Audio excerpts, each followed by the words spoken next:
Eko Asutifi North mansini mu ewo ahafo mantemu obeka ya nche bia na beto dwa se typhoid yade ya bi wodma etimi na munso mu ne aduan ba nipa mu no atu atise ewo hodom a emanfo dodo no enya bi na hwehwemu bi koso na ebi susu se sachet water yomotonton ye pure water bi no na enam so hwehwemu na bed ade abeto dwa ese sachet water na omo no na nye no na edisa typhoid no bai.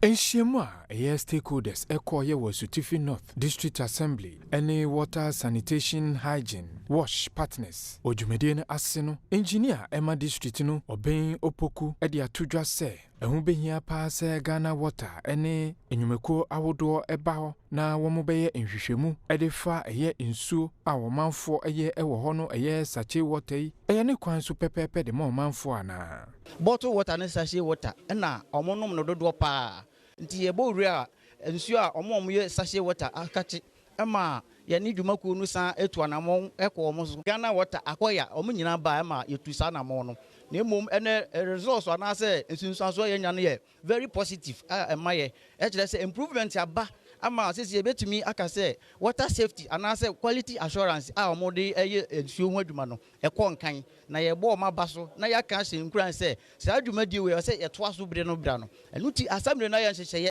se ebosoma miansa bia no ye behwe na ya hye omo na omo de nsuo na ko lab ahodo enkoye Ghana water nko na enkoye akoya ewo hwa ye de besa ko independent body ni akwa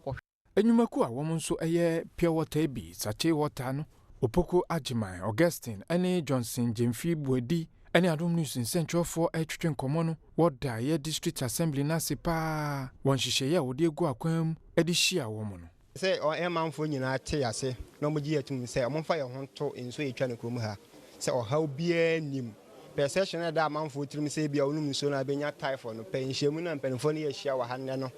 ame ye hu se entesa ne mu menye nso nko na de sa typhoid no ba emu me kwan fa so handle nso no we ya fie ma hodo no butum yansa bia first na 6 months by for now 3 months bia you conduct test bia ye kama nti yenuanom a mu se ase Kenya sinsu nya no entesa